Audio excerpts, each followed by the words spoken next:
Okay, I'm going to get us started here this evening. We might have more folks join as we go along, and we are going to have a little roundtable introduction of everyone who's calling in this evening, because we do like to organize these Wednesday evening Zooms as more of a discussion than a presentation. But we do have some little, IRS, we do have some little presentations to like get us started and get our juices flowing and set the context. And for that, I'll be giving a short little introduction to the Soil Building Network, and then we'll do the round table, and then Scott is going to take over and tell you about his onion trial last year. And then Jeff Nimmo, Ministry of Agriculture, he's going to, just deepen our discussion around nutrient management and what we saw from Scott's trial. So we have lots of fun things to share. So I'm just going to share my little, to get us started, just set the stage here. And I'm just touching buttons here. Sure you see that. I'm just doing that. Zoom slideshow. Do you see like my whole PowerPoint, or do you see the... It looks good, Rachel. We can see the slide.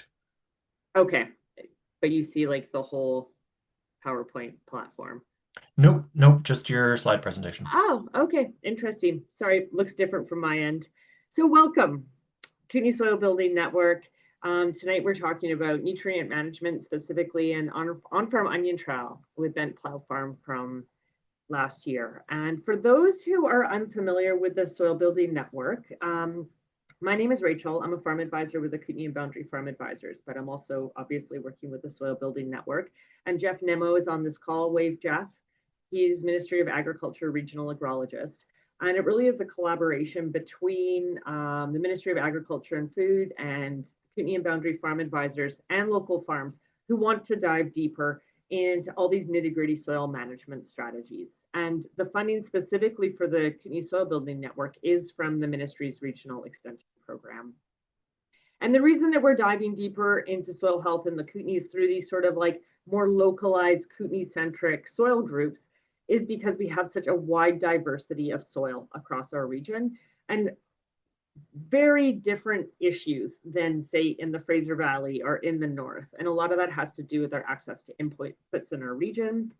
Of course, farmers also want to optimize production and maximize environmental benefits. So we want it all, and it really is a local problem solving or discussion issue that we all sort of need to put our heads together around and share our best management practices. So what have we been doing over the last 2 years with the Soil Building Network? Well, one is we've been doing broad engagement, field days, the Zoom discussion series, and we've also been doing one-on-one farm support. So for example, Scott's going to talk later about the case study that we did specifically on his farm, diving deep into nutrient management. And generally, we're just a soil support group. And part of those, I said we were diving deeper one-on-one with some farms, is we did do some case studies where we worked with 3 market gardens and 3 forage producers. And we looked basically at their farm history of how you're building soil, your nutrient management history. And then we even wanted to layer in the economic aspect, because we really wanted to capture that building soil and crop production, that there's a cost value there, and we really want to help farmers optimize not just the environmental but also the economic aspects of crop production. So I'll focus tonight briefly just on the market gardens, because that's sort of the audience that we're captivating tonight in our discussion. And furthermore, Scott Humphries with Bent Plow Farm, he is going to be referencing this case study. So these 3 case studies are live and on our website, and each farm looked at a different nutrient management question and soil building question, or it wasn't even so much a question. They let Jeff and I dive deep into an analysis of how they were meeting their crop nutrient goals. And each of these case studies sort of tells the story of how each farm was meeting their crop nutrient goals. And I'll talk more specifically about bent plows just to kind of provide a context for Scott before he tells you like a little bit more about that history. But what was neat about these three different case studies is they all had different soil types and they were all using completely different strategies to build soil organic matter and meet crop nutrient demand. And Rachel, so, um, if you're advancing slides, I don't, maybe it's just me, but I'm still seeing the first one. no, I'm so glad you stopped me. And I even made that beautiful. Okay, why is this not? Okay, I think sorry everybody for your patience. I had all these pretty pictures. Thank you for stopping me. Okay, I'm gonna just, I think that probably was before when I was like,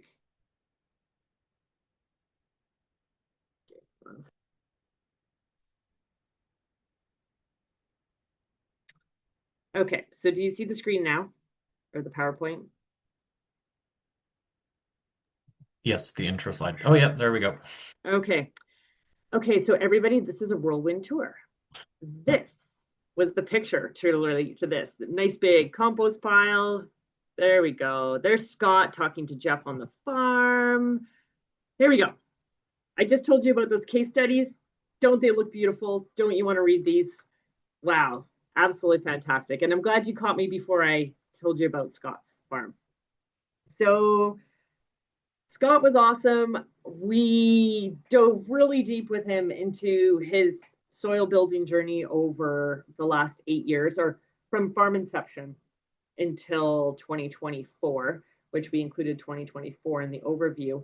And basically, Scott's been using a mix of compost applications and organic fertilizer to meet his crop nutrient demands. And Scott kind of came to us with a question saying, I'm kind of good with organic matter. Like we've been building the soil, but how much can I reduce my organic or my compost additions and not lose my soil organic matter and meet crop nutrient demand now that I've kind of reached this level at my farm? So what I want to point out here in the case studies is that look at this table. On the left-hand column, we have Scott's inputs, the compost and the 444 that he was using. And what's neat about this analysis is that we have his application rate per 250 square foot bed. So it's not by the acre. We know what Scott's adding per pound per market garden bed. And then we added some math, and over into the right into the yellow, we calculated exactly how much available nitrogen was available per bed. And this was done through adding different coefficients to the compost and the 444 because those additions have different nitrogen availability. So through this, we like Jeff and I learned about what Scott was doing, and then Scott's like, okay, yeah, these are where this is what my crop needs, and this is where I can pull my nutrients from. We also worked with Cartwheel Farm.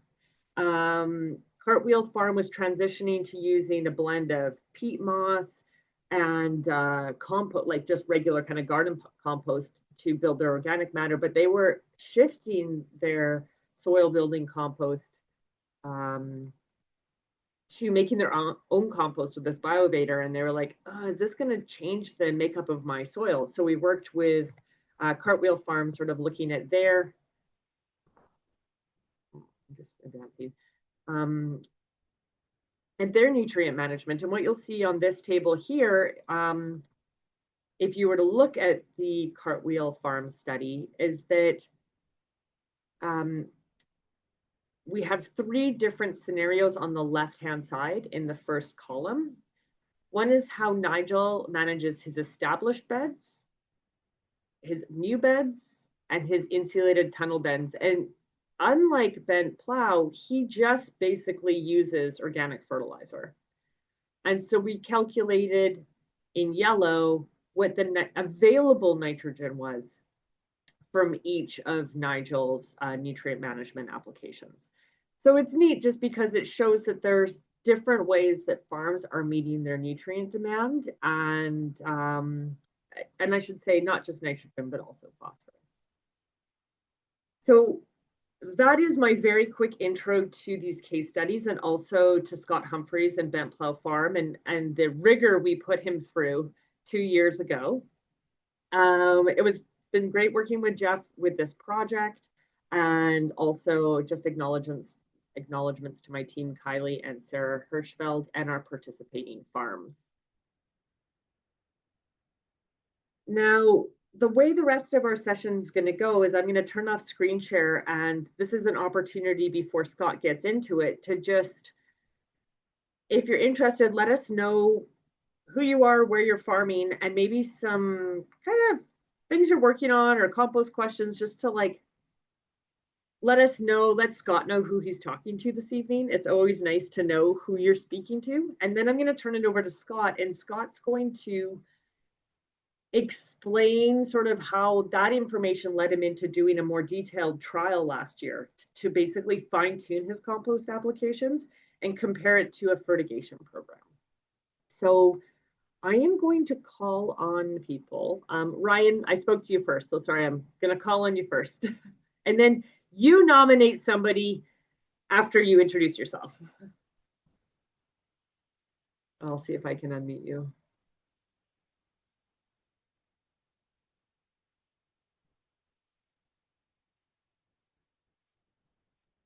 I think I found myself.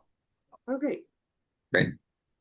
Yeah, Ryan with Elk Root Conservation Farm. We're lowland or growing organic veggies, certified organic, and we're valley bottom.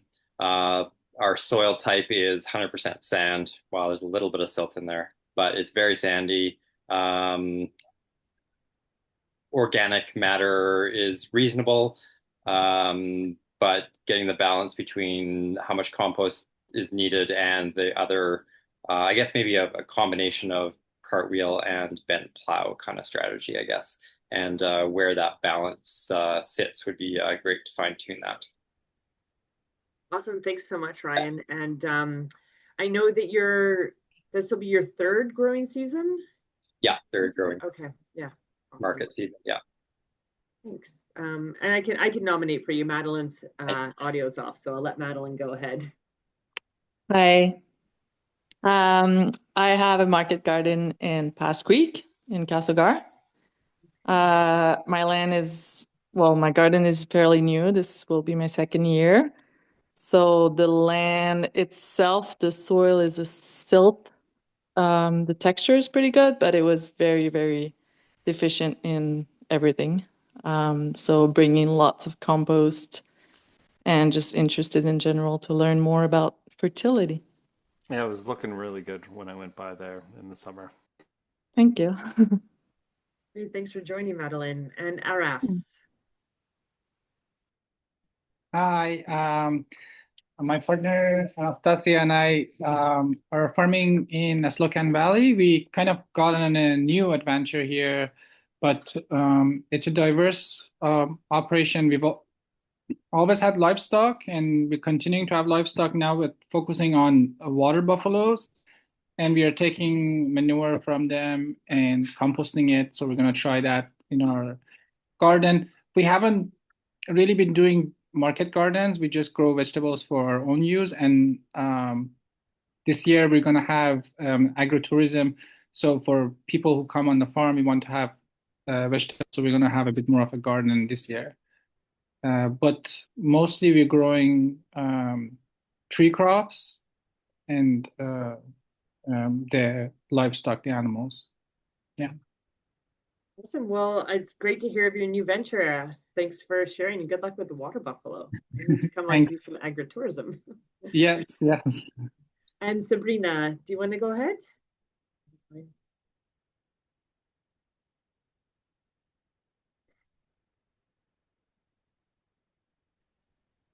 Hello. We're based in the East Kootenays, and it's our first season. This winter has been our first season. We're growing in a greenhouse. We're going to try to grow year round.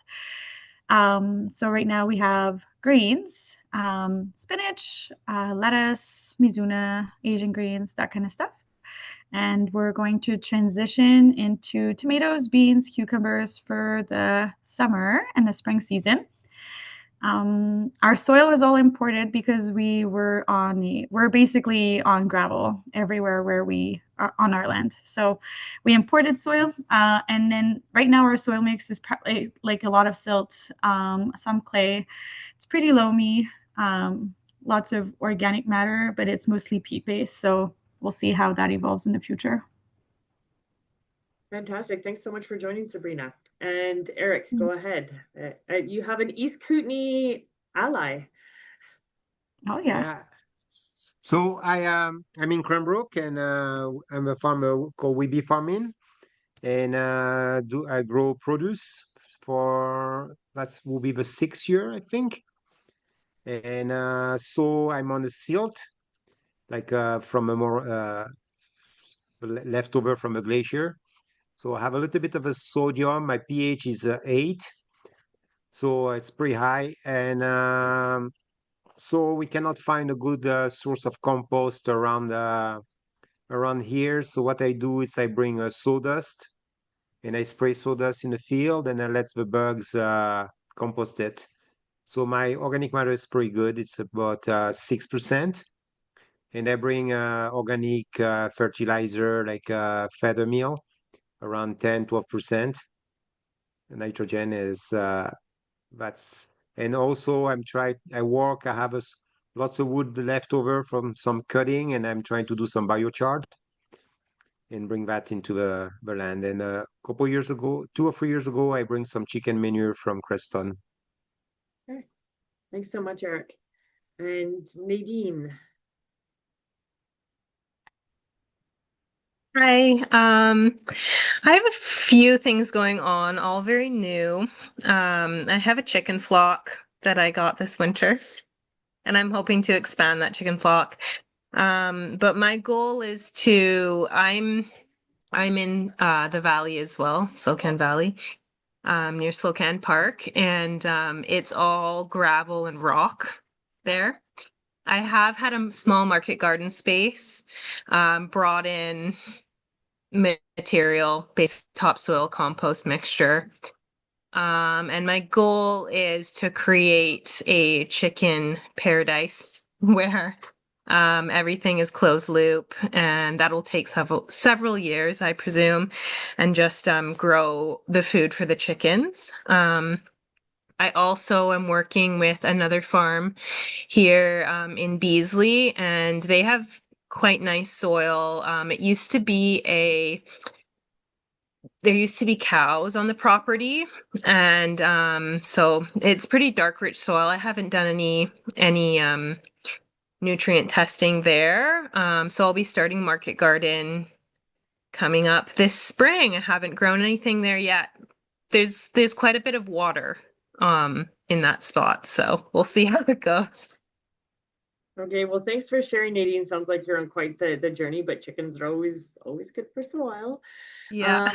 And I noticed that Patty and Ariella don't have their cameras on. You totally don't have to introduce yourself. So if you want to introduce yourself, go for it.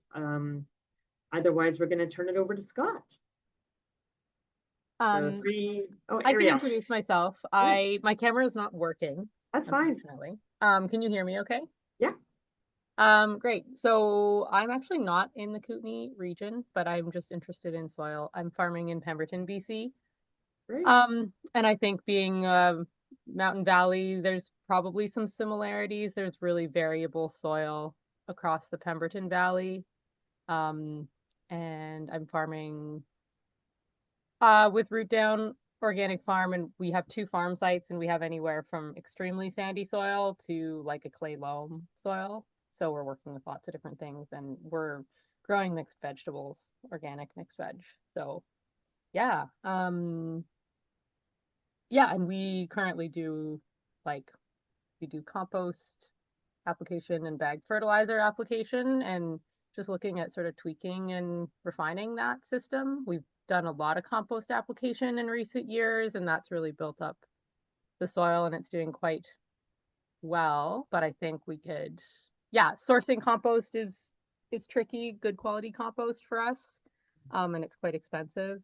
And yeah, we're just looking to always improve. So I'm here to learn from everyone. Fantastic. Thanks. And welcome from Pemberton. Thank you. Okay, Scott, do you want to? Yeah, hello everyone. Just bear with me for a minute. And let's see if I can kind of get this set up. And while Scott's setting that up, I think it's just, yeah, super relevant to everybody on this call. You know, everyone's trying to use a bit of compost and animal manures to build soil, and that's sort of where Scott started his journey. So I'll let Scott tell more. Yeah, and you're seeing those slides, correct, hey? Yep, perfect. Okay, yeah, great. Listen, thanks all for coming tonight, and by no means am I an expert. I've just been farming for a few years, and am kind of interested to hear what all you guys are doing too.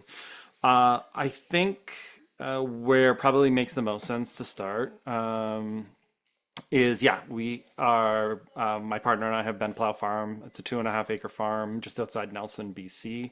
We're up on the mountainside, and we're kind of in an old glacial fluvial outflow, so we have a lot of variability even within our 2.5 acre garden. So we kind of have like gravel beds, sand beds. We even have some like fine silty loam in certain places, and a lot of rocks, but we'll get there.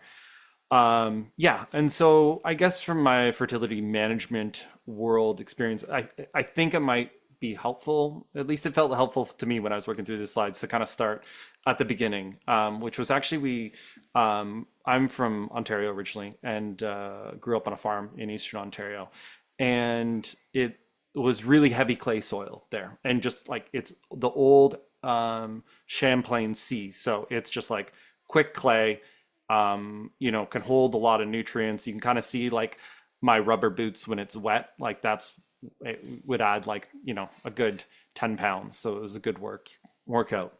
But the real advantage about that was I've been reading J.M. Fortier's Market Gardener book, and I've done some interning on farms. But he was like pretty much the exact same soil type.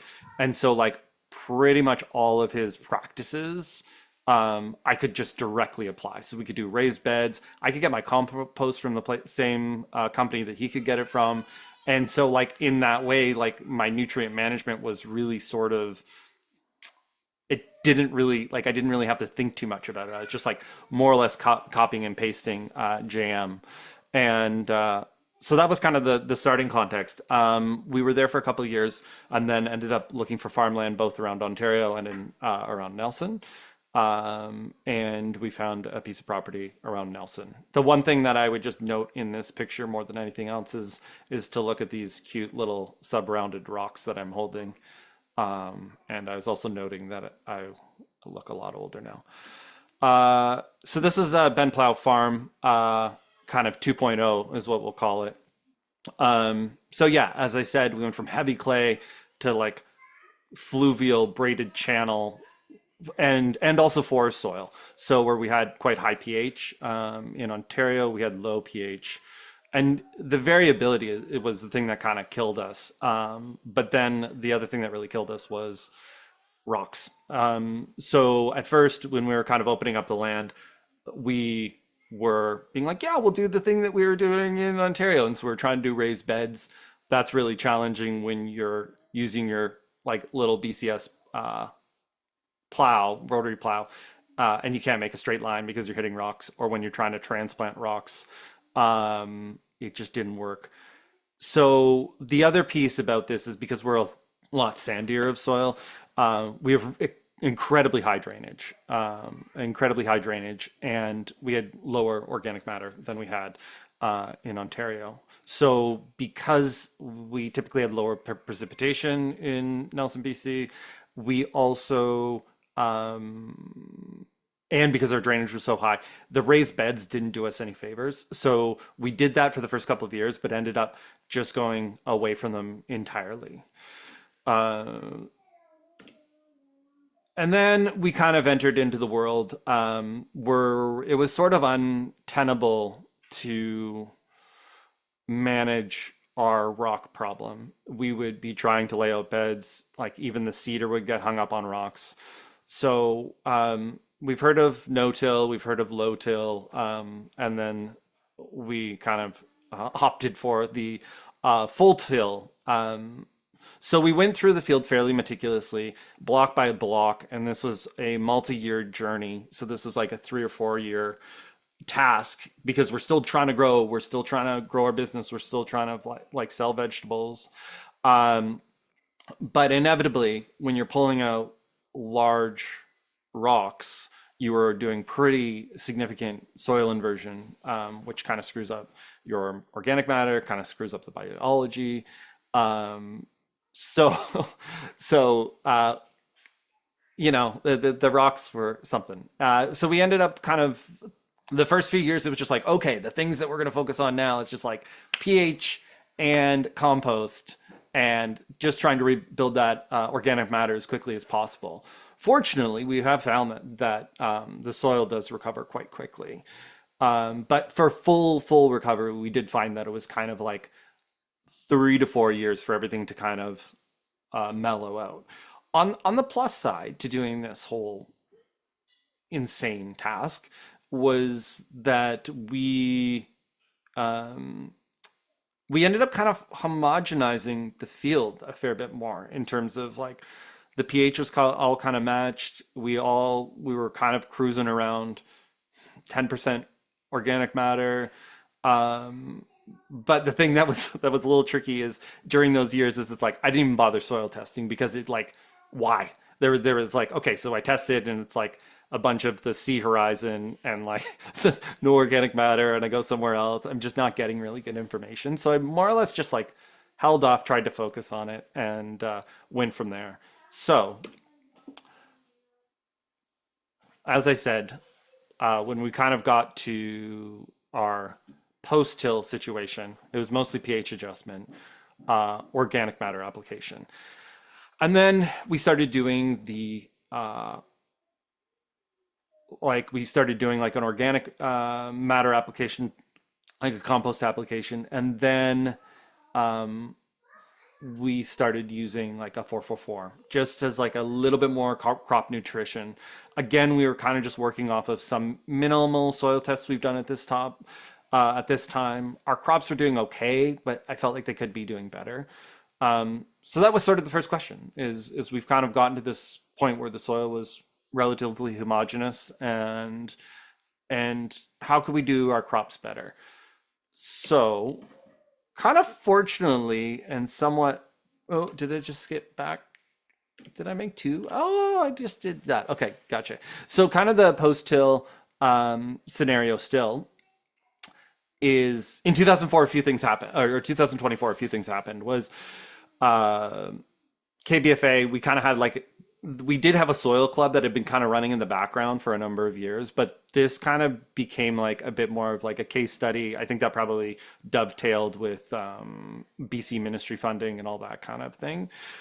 And through this, we actually managed to hold a field day, although this was ministry related. Jeff could maybe explain. But we were looking at various on-farm field tests and also how to take soil tests. So in the process of this, I actually managed to weasel my way into getting like 3 soil tests from 3 different labs, all for one plot of the field. So if you kind of look on the photo, there is like a square, a yellow circle around the square. So that, or the yellow circle around a little block. And that was where we wanted to do the onions. And for once I felt like, oh, we should actually have some relatively good information, at least having 3 different soil tests from the same sample at 3 different labs. And we could kind of take a look at that. So it was here that I kind of was thinking, oh, let's do some sort of trial there. And so that was kind of like cooking in the back of my head. And then when we try and go and do farm visits. And the KBFA had arranged a farm tour up at First Light Farm, and there was a lot of takeaways from that visit. But one of the things that I found out that they did was Chris and Jesse actually work pretty closely with an agrologist to do a lot of their nutrient management. I don't know if that's still the case, but that was what they were doing at the time. And that actually, for some reason, never really occurred to me to do something like that. So I kind of just like parked that in the back of my mind, being like, oh yeah, maybe I should get someone to help me. Um, and so that was something. And the other piece was that um, because they were working through, I think they were working through TerraLink. They have like on-site, or they have hired agrologists who work for TerraLink. So they're not necessarily like, they're trying to sell you fertilizer, but they're not necessarily like charging you for their services. So it wasn't going to cost me anything to really get that advice. Um, but I was going to end up buying fertilizer from them as well. So I'm like, okay, I think that's kind of an interesting place to start. And so the last kind of piece was last year. Yeah, last year. So I'd already thought about this onion trial. Was like last year we ended up going to a winter workshop, online winter workshop that was held by the KBFA, and it was on nitrogen availability, which in retrospect, I feel like a dummy about this, but I didn't really realize that there was like coefficients for nitrogen availability. My assumption was always predicated on that. It's like, oh, if it's a 444, I'm applying 4% nitrogen to the field. And so that was like all of my calculations of how much I was applying. And when in fact, the type of nitrogen material that they were using, the coefficient was really only 30%. So that means my available nitrogen was actually essentially 3 times lower than what I thought I was applying. And what kind of coincided with that was that it was fortunate because the amount of organic matter that we were applying, we were actually deriving most of the plant nutrition from that, even though it was kind of like a 1-1-0 or like a 1-1-1. But because we're applying so much, it was actually kind of doing all the heavy lifting.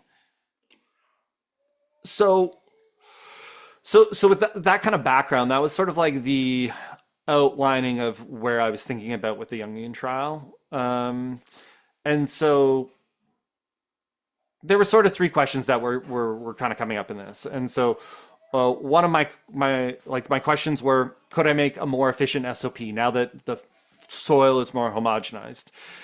One thing that's kind of key for me, and it's partially just, it's like a logical thing, and every farm's kind of different on this, but it's like, I just want to try and standardize our SOP across our entire operation as much as possible, even though I know we're growing 50 different crops. We're doing 2 up to 3 successions a year. It's so much easier for me to communicate with staff for us to have like a standard SOP, and then we can like tweak it afterwards or make some like in-growing nutrient management. And then my last question was, could the agrologist do better than me? And it wasn't even like a challenge. It was just more of like, oh, am I missing something? There's going to be some interesting information that I'm going to get out of this, which I did. So I don't necessarily need to go into like all the details of this. I'll like this, I can share the slides and we can kind of look at it. But essentially what we were growing, we knew we were going to grow that block. So it was 16 beds of onions. For the sake of the trial, and this is also kind of something that we were working out with Jeff and Rachel, is we decided that it made most sense to just focus on the storage onions, both the yellow and red, and the shallots, just because the length of time they're in the field, and we stagger our harvest of like the fresh onions. So we end up harvesting them over 4 weeks or something like that, and it would just make it really complicated. So essentially, we were doing our yellow and red storage, and shallots, and then we were doing. Our goal was to do a post-harvest dry weight of the bulbs only. So half the beds were in the a prescription provided by Terralinks agrologist, and then the other half was our SOP, kind of based off of the information that we had gotten in that winter workshop in terms of nitrogen availability, and we kind of changed some things around. So that was kind of that, and through this kind of process and designing this trial, this is where I kind of worked fairly closely with Jeff and Rachel on this, just to kind of keep us on the track. Or, I haven't done that many trials, and so Jeff was like, "Oh, make sure you do this, make sure you do this," and so that was really valuable, just in terms of we were figuring out how to evaluate metrics and trying to make it as consistent as we could, given that it's a field trial and not a lab trial or anything like that. So in part of this, and it maybe looks more complicated, and I wouldn't really, if someone's thinking about doing a trial on their farm, I would say, like, I was kind of a little intimidated with the idea of doing some record keeping, but it was actually pretty easy.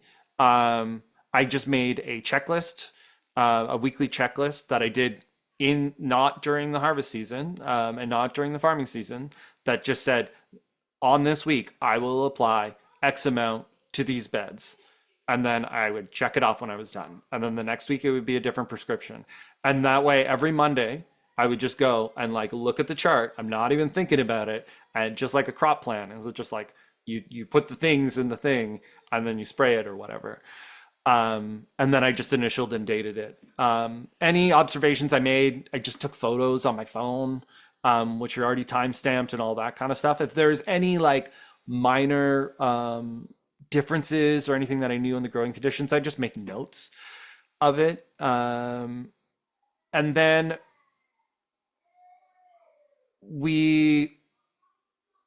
before we did the full harvest, I kind of then reached out to Jeff and Rachel again, just to make sure we were figuring out how to evaluate stuff. So we set stuff aside that would be within the like trial area, and then compare it, trying to make it a one-to-one comparison. So we compare it between the Terralink and my SOP specifically. And so kind of the outcomes is, I don't know. I mean, Jeff and Rachel's done a lot more trials than I have, insofar as this is like my first one, really. There's always mixed result, but I also think that there's like also more, it tends to cause more questions, which I think is also not necessarily a bad thing. So I think in some ways, me having to like really look deeply into our SOP was like very, very helpful. And I'm thinking now for next year, the changes that we're going to kind of make. But I'm feeling pretty confident in those changes now, whereas I feel like I was guessing a little bit more. My big question was, could I mostly standardize this SOP that we were doing across our operation? And I think yes. And then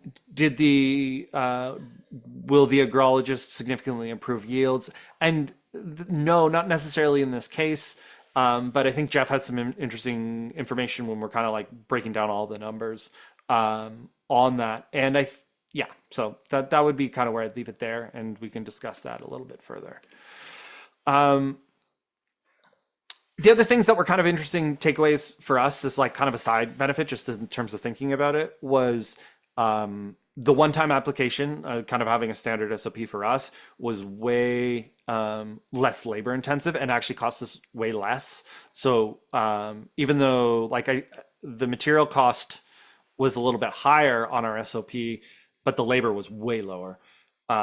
So there was kind of like it worked out to be like $9. What was it in total? I think it was like $30 a bed, versus our SOP was like $17 a bed is what it worked out to be, in like materials and labor is kind of what it was.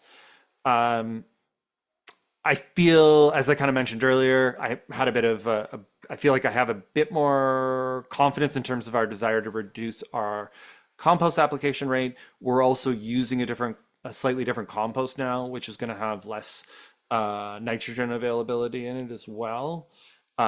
So that overall confidence was really, really valuable kind of going forward.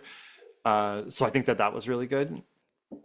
And then the kind of pieces that kind of came out in terms of the questions, and we'll see how far Jeff wants to take that, is I'm really interested to know about, because we've got such highly skeletal soil, so really, really rapidly draining soil, how much nitrogen are we losing through that? Or is there a way that we can do deeper soil tests to see how far the nitrogen's maybe traveling down?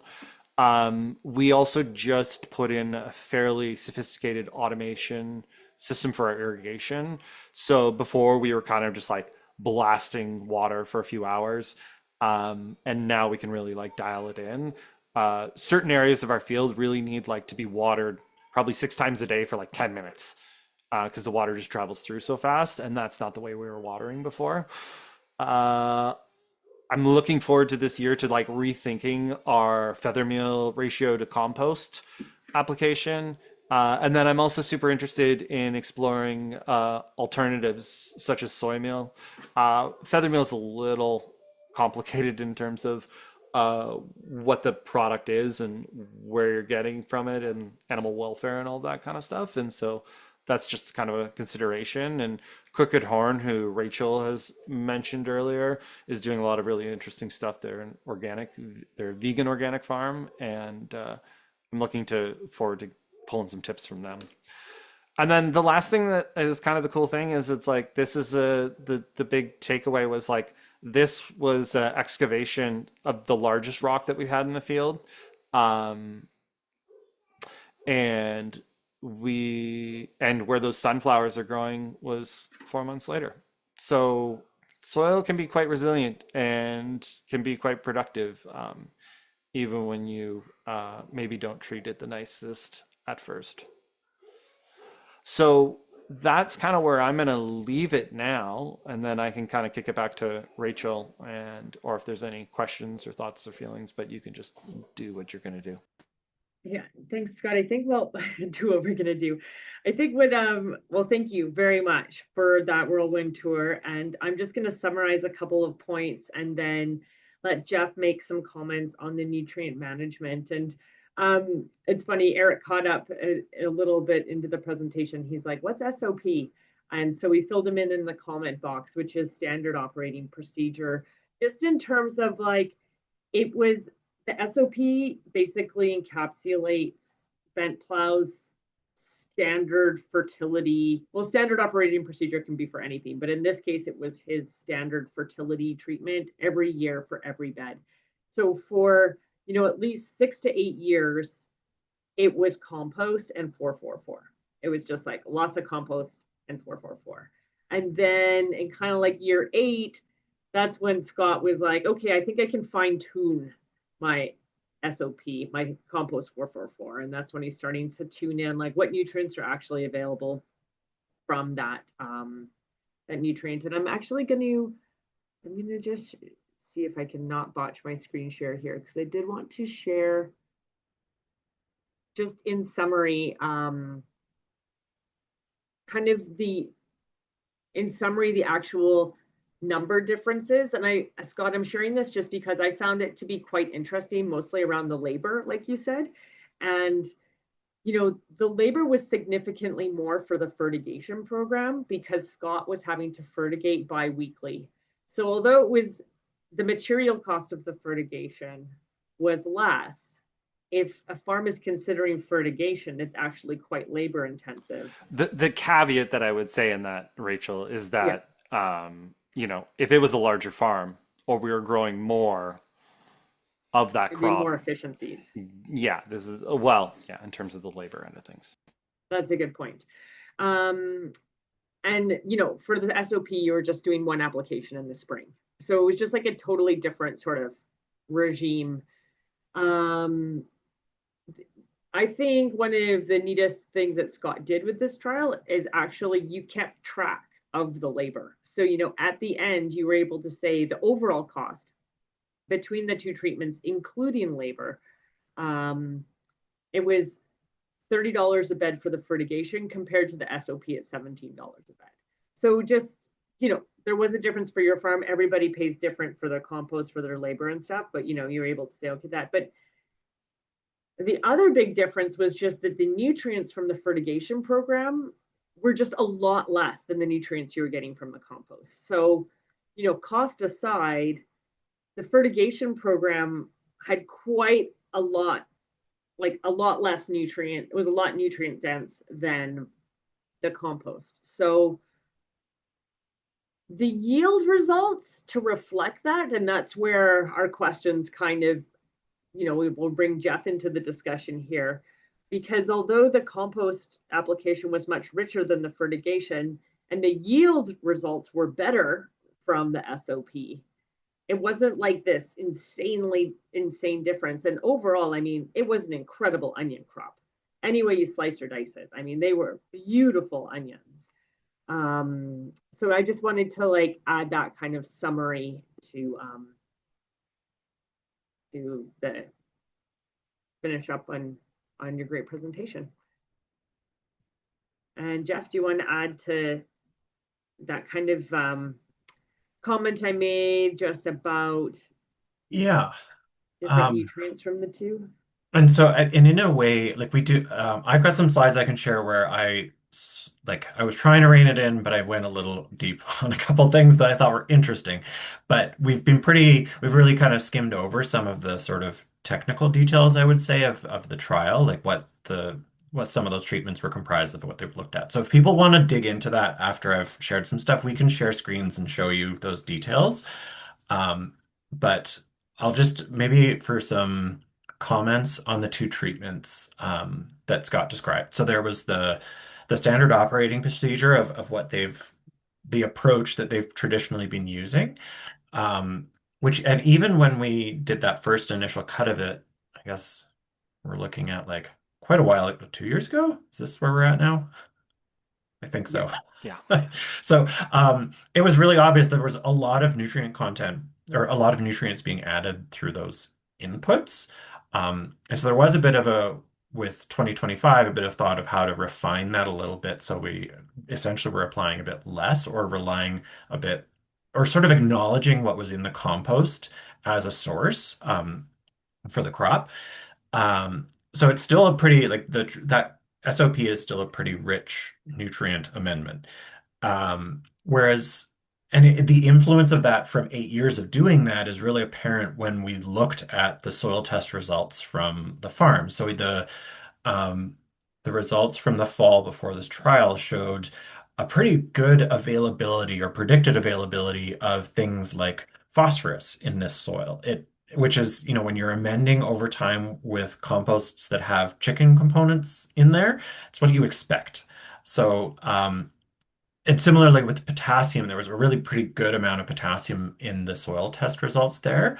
And I think that's really what influenced where the fertigation treatment came from. So we haven't really relayed too much about like why those treatments were so different, but I think one of the reasons was, and when an agrologist looks at doing this for someone, they look at soil test results, and that will influence what fertility recommendation they provide. And so when you see a soil test result with really high levels of phosphorus and potassium, you're not going to recommend a fertilizer program that has a lot of that in it because essentially it's there within the soil and theoretically available for the crop. So there is a reason why there was such a significant difference there between the two approaches.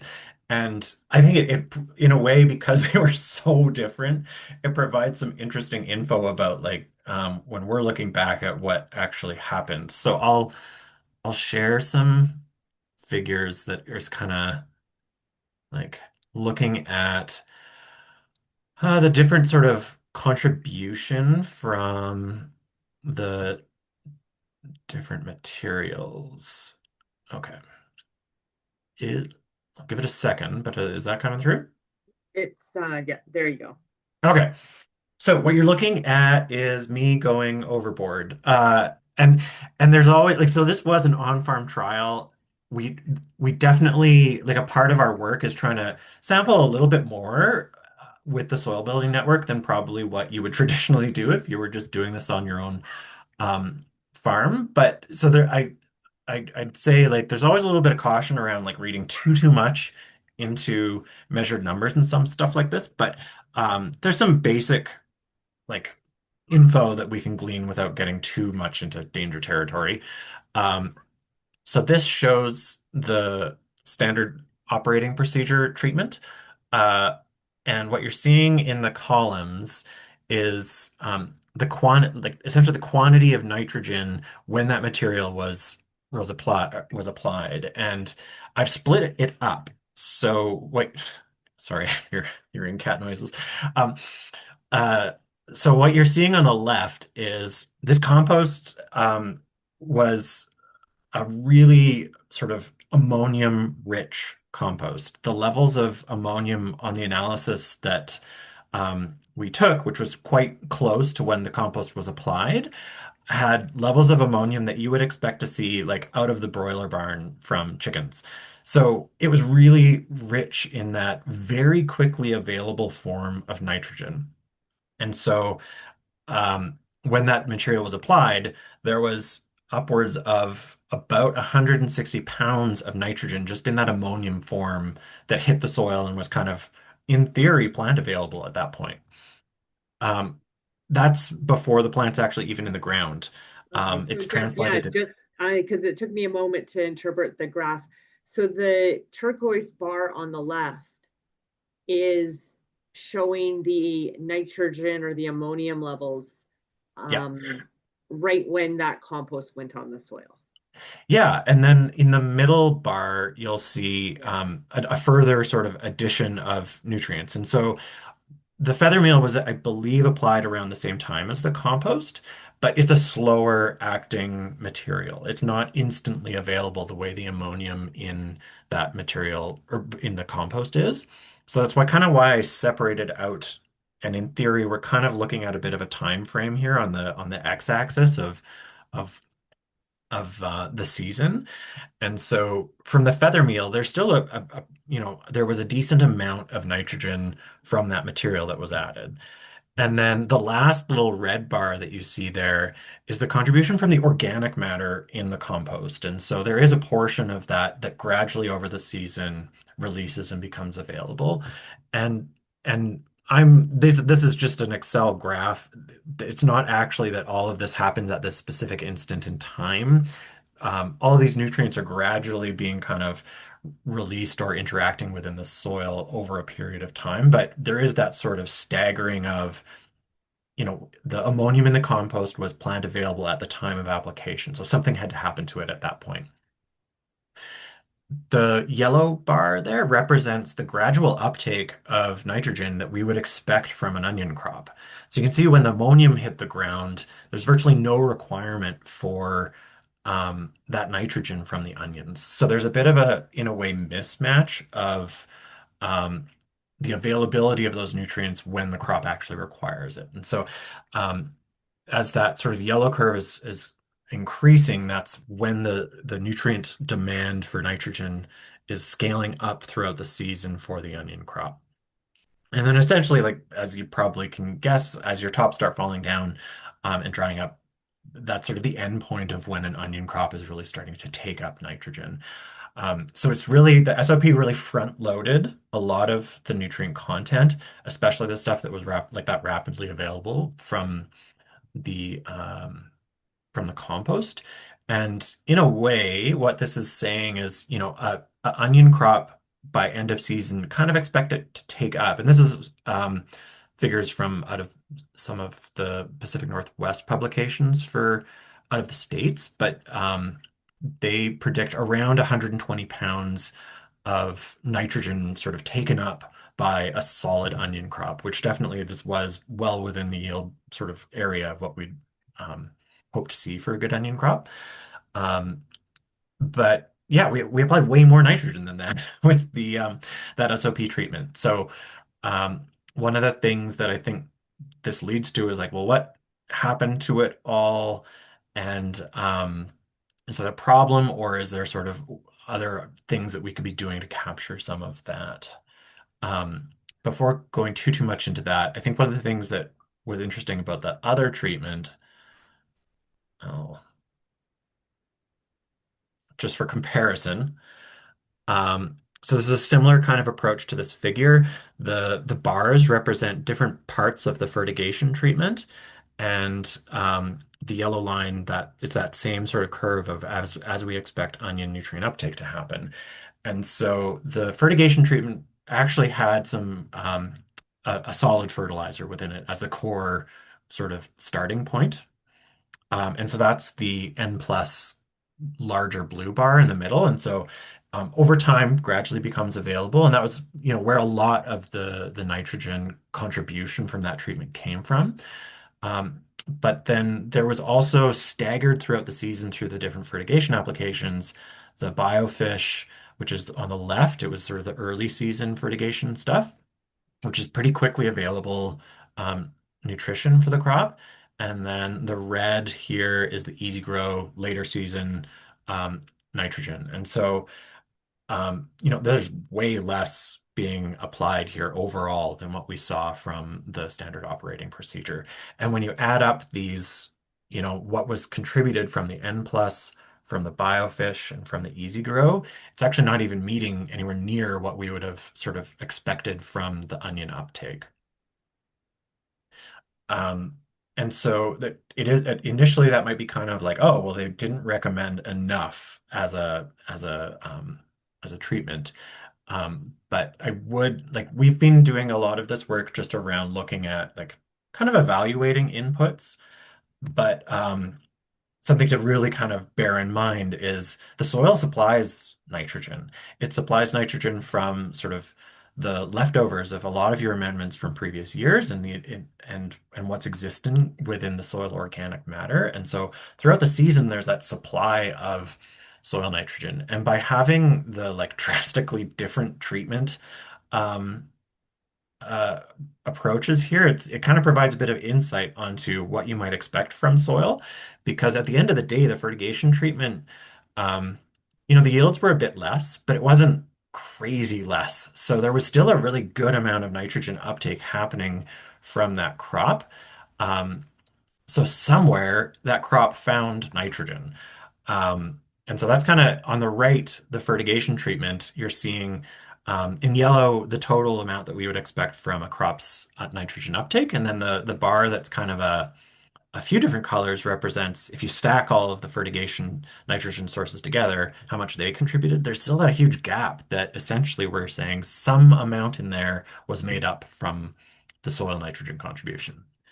The question I think that like moving forward is on the left-hand figure, there was this huge oversupply of just inputs on its own, not even accounting for the soil nitrogen component. So it's really hard to say how much soil nitrogen might have contributed to what the onion uptake would be there.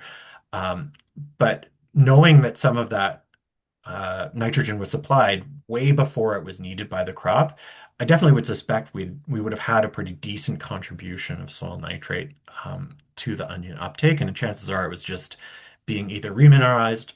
Um, some of those early applications of ammonium were either taken up through soil processes and sort of stored, held on exchange sites within the soil until they were needed later, or some of it might have been lost. And that's kind of where I think there's always this uncertainty with soil nitrogen is where it goes, because it's a very leaky system. And as Scott described, when you have coarse soils and you're um, irrigating, there's a fine balance of irrigating enough to keep the soil moist, but not too much that you might actually start washing nutrients downwards into the soil profile. So, yeah, even though there was sort of this weird difference in the treatments, I think it allowed sort of this wasn't intentional, but it gave us a little bit of an insight, I think, into what you might be able to expect in terms of performance out of these types of soils. Um, and yeah, it's kind of some of the things that when I was looking at the information we gleaned from the trial, that was kind of some of the stuff that I thought about a little bit too much, maybe. Hopefully that didn't um, go a little too overboard for you. But yeah, if folks have questions about kind of interpreting some of this or some of the just basics of what we were looking at within the trial. I think it's worth mentioning too, Jeff, that for what it's worth in terms of like the post-harvest nitrogen levels were relatively similar. Yeah. So, Um, so how to explain that, or if you want to articulate more about that, because you did the testing and I was just sure. standing there. Yeah, so what you're seeing here is really just a reflection of the inputs and the crop uptake. We did take samples at the end of the like when the onions were harvested to try and get a sense of what the nitrogen levels were in the soil after that point. Because in theory, if you've way over applied your nitrogen amounts, you should observe a lot of leftover nitrogen in the soil after your crop is present or after your crop's been harvested. So it's kind of a way to do a quick test, and it's one of the like the province's recommended soil guidelines is to do that kind of testing when you're growing crops like this. So so yeah, we took post-harvest samples from the onion beds as well as the shallot beds.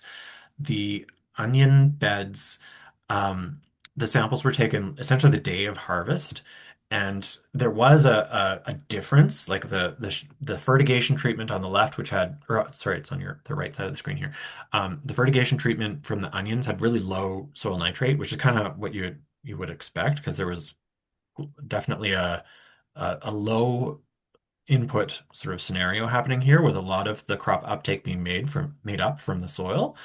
Um, Whereas in the onions, the post-harvest levels of nitrate were a fair amount higher in the SOP.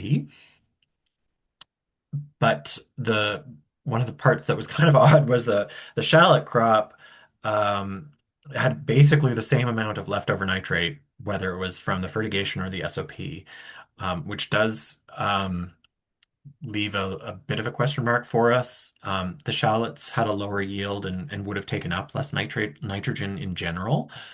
Um, but still would have, logically, I would have suspected to have seen a little bit more differentiation there, where the SOP probably I would have expected a much higher post-harvest result, but But it's not, but it's not like a factor of like we're showing that the application rate is, I'm at like 280 and the nitrogen available nitrogen test is 50. It's not like there was a yeah, discrepancy of 200. It was we're talking the difference of being like 15 pounds to the acre of nitrogen in ours, and then I think it was like or in the Terralink, and then like 21 to 30 on the SOP of mine. mhm. So this is the big question, and like all this ammonium kind of stuff came out recently in terms of this conversation as it's kind of evolving. But that's the big question, I think, right, Jeff? Is like, where did all that available nitrogen go? Yeah, which and like there's we can theorize about like where it went. Won't be able to really pinpoint it down. There's essentially with when you have a big influx of available ammonium like that, um, it can either be volatilized up into the atmosphere, which based on how um, bent plow like they applied the compost and then incorporated it very quickly into the soil, which is great because for preserving soil, for preserving ammonium. So that, we there's possible that I think, and even in the number that you're seeing for ammonium in these slides, I cut back a little bit, assuming some of it was lost as a gas, but based on how it was incorporated, wouldn't have expected a huge loss there. Um, the other kind of option here is um, within the soil, that ammonium gets transformed by organisms into soil nitrate. And that form of nitrogen is really easily moved with water downwards through the soil profile. So it's possible that some of that, or a good chunk of that, washed downwards into the soil profile and then was kind of out of the rooting zone or out of where we were sampling for our final soil samples. So, and it's one that's without really excessive sampling, that type of thing's really hard to track. I guess it gets to like, in a way, some of what, like we're going a little overboard with our sampling and our analysis here, but it's to um, the approach of like fine tuning and assessing some of your like how you can assess your application practices, the amounts that you're applying, monitoring with some of your sort of your productivity, and then adjusting based on some of the things that you can observe is I think some of the core stuff that we're trying to to get at here, rather than saying that one of these rates is the right one for everyone. That's not at all really the sort of takeaway. It's that by looking closely at some of this information, you can gradually get to a point of better understanding, say, what the soil contribution of nitrogen could be, to adjust your rates to account for that. Or if you get a sense that you're way over applying, potentially adjusting some of the inputs that you're paying a lot for in order to save a bit. Um, and And I as Scott think, mentioned, oh, Jeff, like just one of the big learnings from the Bent Plow Farm case study too is, and I think demonstrated by this, is the value in using all these compost, this organic matter over the years, because there's clearly residual benefit in Scott's soil that his plants are utilizing years after those initial applications. So, Scott has paid a lot of money to bring high value compost from the Fraser Valley, and it's showed because he's built his organic matter and been able to meet crop nutrient demand. And what I find interesting from the fertigation is that there's clearly some residual benefit in that soil from that system. And so it's kind of neat to see that added benefit. And Scott did say in his chat that based on this, he is switching from like the chicken manure based compost to like the tri-blend, the mushroom based compost, just so that he can keep getting the organic matter, but maybe just not as rich because he doesn't need it as much. So yeah. and I think it's probably worth mentioning, Rachel, like so the compost supplier that Scott was working with provided an analysis for their different materials, and then we took like Rachel, you were out taking a sample right at sort of when it was applied, which is definitely the best approach, is like sample right when you're kind of using it because it gives you the most like accurate picture. And so the ammonium number in some senses was actually a bit of a surprise. We'd already kind of like calculated some of the things based on what we assumed might be present. So it was a little bit out of left field once we realized how rich that material actually was.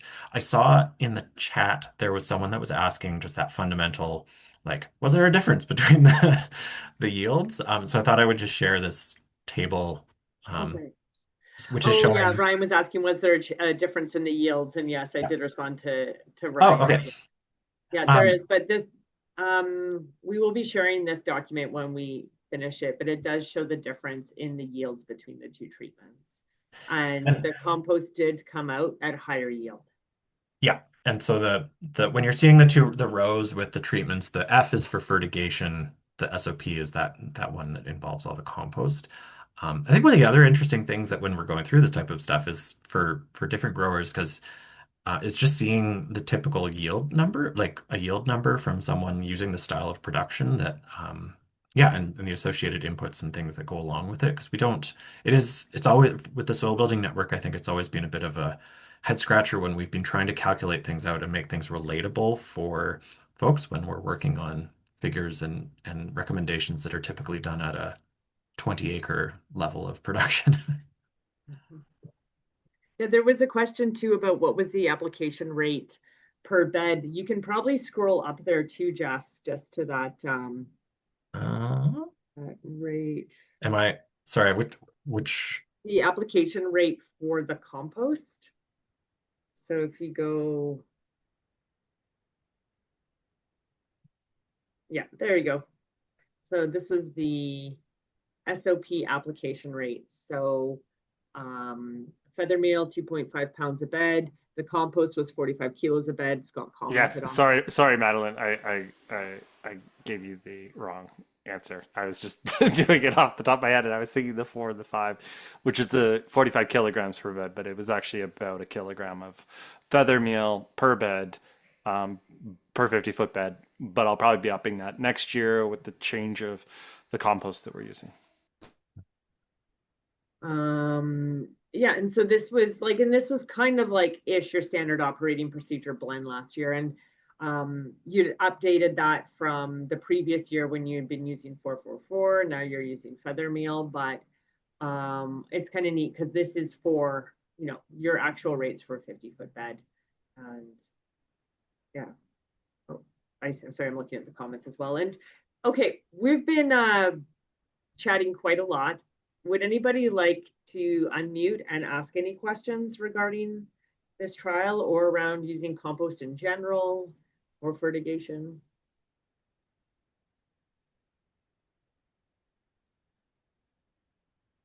Yeah, very good.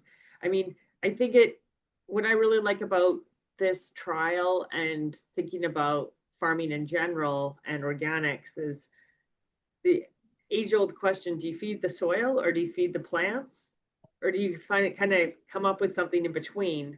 Because as regenerative and organic farmers, you're all, obviously wanting to grow the soil, feed the soil, but then it's also that line of like, I also need to provide the proper nutrition to my plants. And when I think about fertigation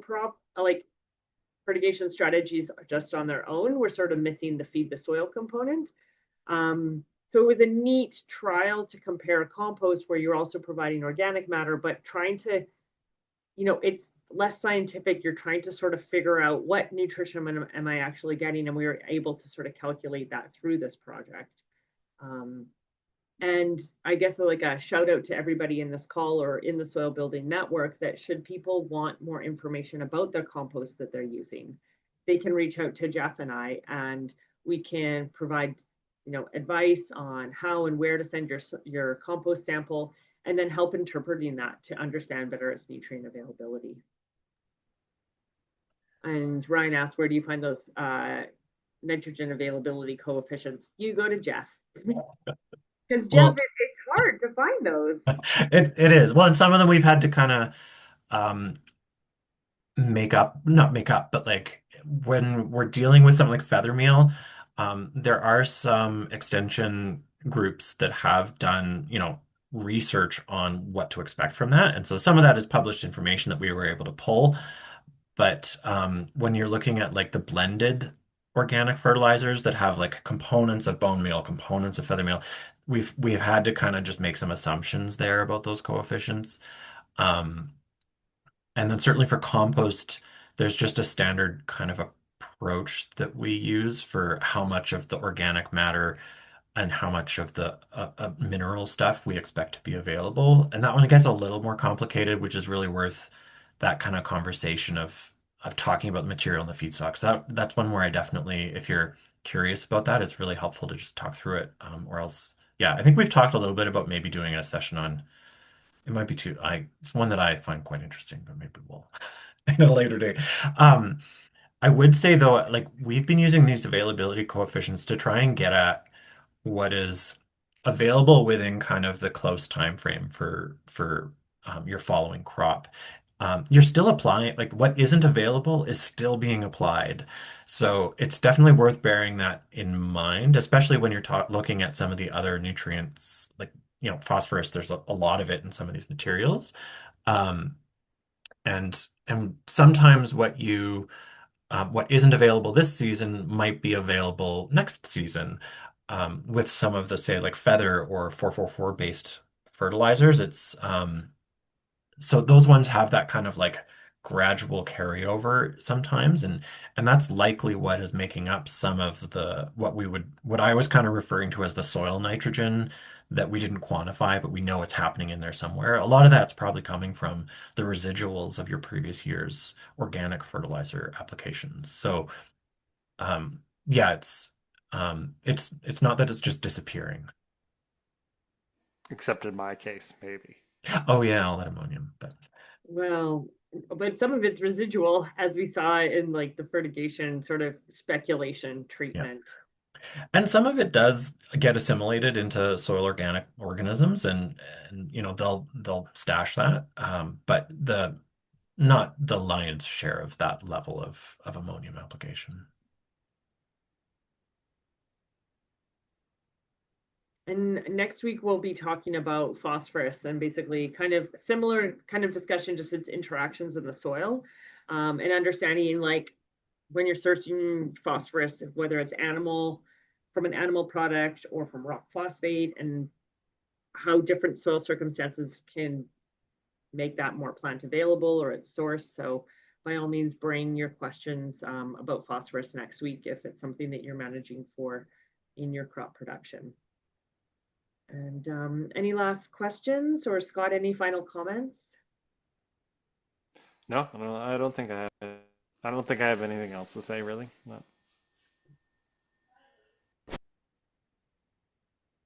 And yeah, Ryan, they'll be posted on our website. So yeah, well, thank you so much for your time on this Wednesday evening.